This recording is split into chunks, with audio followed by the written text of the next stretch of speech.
I'm Melanie Risden with the Western Standard, and I'm talking with Derek Frum, who is a lawyer out of Airdrie. And Derek has been working on this situation that's been sort of challenging many families about the access to sporting facilities, to rec centers when it comes to youth sports. So where are we at right now? Let's talk about the challenge first of all. Well, the challenge that most parents are facing is that there's a patchwork across the province. There's two health orders that are relevant, and there's Order 44, Order 45. 45 has to do with vaccine passports, what we're not allowed to call vaccine passports. But essentially, youth sports is supposed to be forced into the pathway that is not the vaccine passports. And the province hasn't responded that way. Many facilities have decided that they're going to defy the province and bring in REP, the vaccine passport, regardless of what the province has recommended. And so parents are being denied access to the facility to watch their children. Children between the ages of 12 and 17 are suddenly being told they're not going to have a hockey season, or you're not going to be able to play soccer or basketball, or if your Girl Guides are in that facility, then you're not going to be able to do Girl Guides this year unless you frequently do rapid testing at $40 or more a time, or you go and get vaccinated. So the challenge that the orders that the province put forward compared to how the city handled that, it's kind of a bit of a political war. It certainly seems like it. The province was quite clear. What it said was, if you want to do Order 45, the vaccine passport, and use the REP program, you can if you're an eligible business. But if you're out of scope, you can't do it. And in there, it's explicit. Youth, sports, physical activity, fitness, and recreation is out of scope. Out of scope means you can't do it. But yet the city decided, by enacting a bylaw, that it was going to force all eligible businesses to adopt REP. And by doing so, what the city has done, essentially, is told children ages 12 to 17 that they can't participate in sports, or they can't participate in their chosen recreational activities because, quite frankly, testing that frequently is cost prohibitive. And so the result will be children don't get to play, children don't get to be with their friends. So we did a story on this with the Western Standard about you sending legal letters to a number of these rec facilities and sporting facilities, just sort of advising them of this. Where is that at right now? So that was a very interesting endeavor. It was a little bit of guerrilla warfare, to be honest. Many of the facilities were enacting these things, what I think was illegally, because they're violating not only the provincial order, but they're also violating privacy law and potentially human rights legislation in the province. It is a serious deal. And it was done facility by facility outside of Calgary. And so we have gotten some responses. Most are confused because they haven't really had the orders explained to them very clearly. And others are in agreement with us, but feel like their hands are being forced. Now, the other side of it is I've spoken with a number of different sporting associations. Now, the sporting associations are like a hockey group or a soccer group, a basketball group that uses the facility space.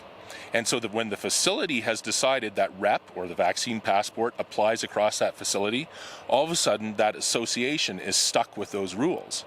And now it's problematic to them because most of these associations have no interest whatsoever in adopting this sort of structure for their youth participants. And so they feel like they're caught in between. And in the meantime, they're also potentially incurring some legal liability for violating the contracts that they have with the parents who are purchasing these services from them. So they're really caught in the middle, and they're being victimized as well. So where are we at with this? What's next steps? Well, there's a group of parents that are very interested in seeing this change. And so we're working with that group, and right now we're researching what we can do to help them, and it may result in a court action. And would this be a constitutional challenge? It may be a constitutional challenge, but I don't think it necessarily has to be. It might just be getting the court to read the orders and forcing the government to comply with the law. Or sorry, forcing the city of Calgary and forcing rec facilities to comply with the law. I'm just talking with two sports moms here about the situation that they're facing personally with the restrictions that are not allowing parents and children 12 and up into the rec facilities in the city of Calgary. And I'm speaking with Tanya right now. Tanya, what has been your experience, your personal experience through this? My personal experience, I'm actually a double vaccinated person, but my children are not vaccinated. I've chosen not to vaccinate my children.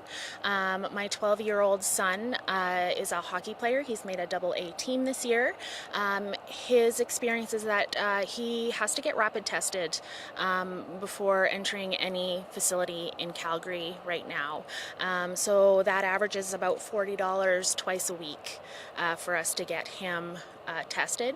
Some facilities, they don't allow the rapid tests either, so he's forced to sit out for those particular practices or games. That must be pretty disappointing for a young guy, especially, you said AA? Yes. Yeah, AA is a, pretty intense hockey for that age. Yeah, he worked really hard to make the team, and then all of this kind of came down the pipeline just after he made the team. So it's really disappointing for him. If it were, just community hockey, I probably would have made the decision to pull him out, but he made such an effort to make this team. It's devastating for him to have to give that up. And we're also speaking with Chantal. Chantal is also a parent of a hockey player. Yes. What's your experience been? I actually have 4 kids in different activities. My oldest can't come into any of the facilities in Calgary. He's over the age of 12 because he's unvaccinated. My younger children can, but I can't go in with them, so they'll be unsupervised. And so that's not okay with me, like for a 6-year-old to be going in by themselves. And that's outside of the city of Calgary as well, but I know Calgary is a lot more strict with their rules, and so we still have the kids in their activities to the best of our ability at this point, but it does create a lot of division within the team, the friends groups, the parent groups, all of that stuff, and I feel like it's just super confusing and for everyone, honestly, involved. Have you guys seen any bullying or, that kind of segregation happening with the kids? I don't know if bullying would be the right word, but there's definitely pointing out or, just making things aware. And I wouldn't even say it's coming from the kids, to be honest. I would say it's coming from other adults. Any experience for you? Yes, you see it, amongst a team of parents who maybe have different views. There's obviously some kids that are vaccinated and some kids that are not vaccinated. And the thing that bothers me the most is that everybody knows who you are.